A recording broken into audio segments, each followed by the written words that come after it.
जय माता की। ये जो ज्योति आप देख रहे हैं माता रानी की, दिन रात आप अपने घर में भी दीपक जलाते हैं। मैं आपको एक चीज़ बताता हूँ आज, इससे जुड़ी हुई एक बहुत ही पावरफुल रेमेडी, एक बहुत बढ़िया समाधान आपकी समस्याओं का। देखिए ये जो दीपक आप जब रोज़ जलाते हैं तो इसको आप कोई नॉर्मल दीपक मत समझिए। जब भी आप माता रानी की ज्योति जलाते हैं, सुबह शाम जब भी आप पूजा करने बैठते हैं, तो एक चीज़ हमेशा ध्यान रखिए कि सिर्फ आपने दिया जला दिया, अगरबत्ती जला दी, तो सिर्फ यहीं आपका काम पूरा नहीं हो गया। आपको जैसे ही आप दीप प्रज्वलित करते हैं, आप दुर्गा चालीसा का पाठ करते हैं, जैसा मैंने मेरे पिछले वीडियोस में बताया। आप ऐसी जानकारी के लिए मुझे सब्सक्राइब करके रखिए, मेरे वीडियो को लाइक्स कीजिए और शेयर कीजिए ये जानकारी, ताकि हमारे बाकी सनातनी जो भाई लोग हैं उन सबका जो है उद्धार हो सके। ये छोटी छोटी चीज़ें बहुत पावरफुल होती हैं, मगर ये चीज़ें लुप्त होती जा रही हैं क्योंकि हमारे बड़े बूढ़े जो ये जानते थे वो चले गए, और जो लोग बताने वाले हैं वो बता नहीं रहे, और जो लोग बता रहे हैं वो पाखंड कर रहे हैं और हमें हर कुछ गलत बता रहे हैं। तो देखिए मैं आपको बताता हूँ, जब भी आप सुबह दीपक जलाते हैं तो उसका मतलब होता है कि भगवान ने आपको एक दिन और दिया। आप जब सुबह उठे तो भगवान ने जीवन में आपको एक दिन और मौका दिया है कि आप उनको याद करें, उनकी शरण में आएँ और अपने पापों की क्षमा मांगें।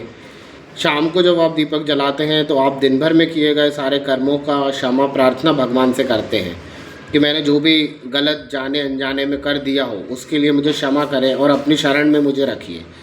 तो जब आप सुबह और शाम दीप जलाते हैं तो आपको कुछ नहीं करना है। देखिए, यदि आपके पास समय नहीं है आप दीप मत जलाइए, मगर यदि आप दीप जला रहे हैं माता रानी के सामने, भगवान या जिसकी भी पूजन आप करते हैं घर में अपने पूजा स्थल पर, तो आपको क्या करना है, 2 मिनट 1 मिनट शांति से भगवान के सामने बैठना है, अपना आसन लगा के शांत मन से भगवान से बात करना है।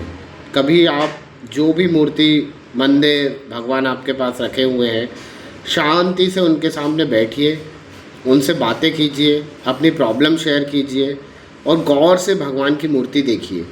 तो आप देखेंगे कि आपको मूर्तियाँ मुस्कुराती हुई दिखेंगी, और जब आपको ऐसा लगने लगे कि भगवान जो आपके सामने रखे हैं वो मुस्कुरा रहे हैं, तो आप समझ जाइए कि वो आपसे बहुत प्रसन्न हैं और उन्होंने आपको चुना है अपनी पूजन के लिए।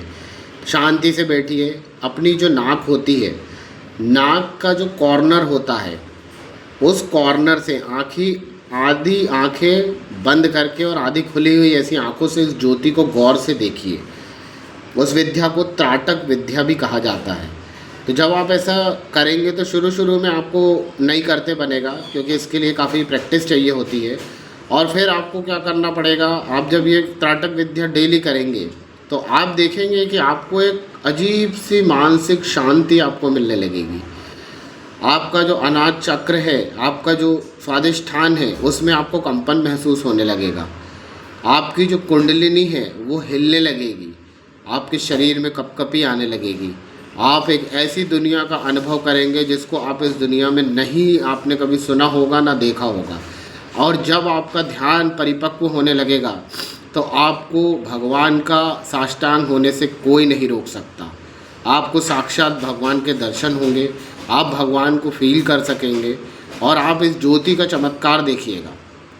और आप हमेशा ध्यान रखिएगा, कभी कभार ये ज्योति बहुत लंबी और ऊंची हो जाएगी ऑटोमेटिक। रोज़ आप तेल वही डालते हैं, वही रुई की बाती यूज़ करते हैं, मगर अचानक से कभी ऐसा होगा कि ये बाती जो है बहुत बड़ी हो जाती है, तो उस दिन समझ जाइएगा कि किसी दैवीय शक्ति ने आपके घर में आगमन किया है। इस चीज़ को आप नॉर्मल मत समझिएगा। ये बहुत पावरफुल दीपक होता है और इसको डेली सुबह शाम को कोशिश करिए, जब 6 से 7 का जो समय होता है, 6:30 से पौने 7, इस बीच आप दीपक प्रज्वलित कर दीजिए। घंटी बजाइए, शंख बजाइए, भगवान का नाम लीजिए। ये जो संध्या काल का समय होता है, संध्या काल का समय भगवान को दिया गया है। इस समय में खाना पीना हमें नहीं चाहिए, हमें कोई भी संभोग क्रिया या काम से रिलेटेड कोई भी चीज़, पति पत्नी का वो रिलेशन संस्थापित नहीं करना चाहिए। इस समय हमें खाना भी नहीं खाना चाहिए। इस समय जो हमें सिर्फ भगवान का पूजन पाठ करना चाहिए। ये शाम का समय वो समय होता है जब माता महालक्ष्मी जो हैं पृथ्वी पर आती हैं और सबको आशीर्वाद सुख समृद्धि का देकर जाती हैं। जहाँ पर लाइट जलती है, उजियाला रहता है, बढ़िया सब सुगंध दीप धूप रहता है, भगवान वहाँ खुश होकर आशीर्वाद देकर जाते हैं। और जहाँ पर अंधेरा, गाली गलौज, लड़ाई, शराब या जुआ सट्टा ऐसी चीज़ें होती हैं, भगवान वहाँ से चले जाते हैं। समझ में आया आपको? तो आप डेली दीपक प्रज्वलित कीजिए, सुबह शाम कीजिए, चालीसा का पाठ कीजिए, जो भी पाठ आपको पसंद है वो कीजिए और अपने घर में शांति का अनुभव कीजिए। कोशिश कीजिए कि ये जो दीपक आप प्रज्वलित करते हैं इसकी बाती रोज़ बदलिए। हफ्ते में एक दिन उसको धो लीजिए, मांज लीजिए जब भी आपको समय मिले, और त्राटक विद्या का यूज़ करके इसकी ज्योति को गौर से देखिए और आप फिर देखिए इसका चमत्कार। आपको वो मानसिक शांति का अनुभव होगा। बस आपको भगवान के सामने बैठना चालू कर देना है। देखिए 24 घंटे का समय होता है, 24 घंटे में 24 मिनट नहीं तो 24 सेकेंड, 14 सेकेंड, 10 सेकेंड, 20 सेकेंड आप बैठना तो चालू कीजिए अपने भगवान के समक्ष और एक बार उनसे जुड़ने का कोशिश तो कीजिए। विश्वास रखिए, भगवान आपकी सब इच्छाएं पूरी करेंगे। आपको कहीं जाने का कुछ ज़रूरत नहीं है, कोई बड़े उपाय करने का ज़रूरत नहीं है। सिर्फ अपने पूजा स्थल में शांति से आप बैठिए और फिर देखिए चमत्कार।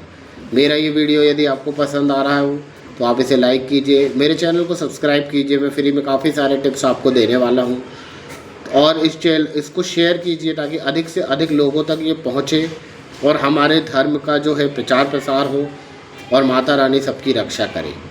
जय माता की, जय माता की, जय माता की।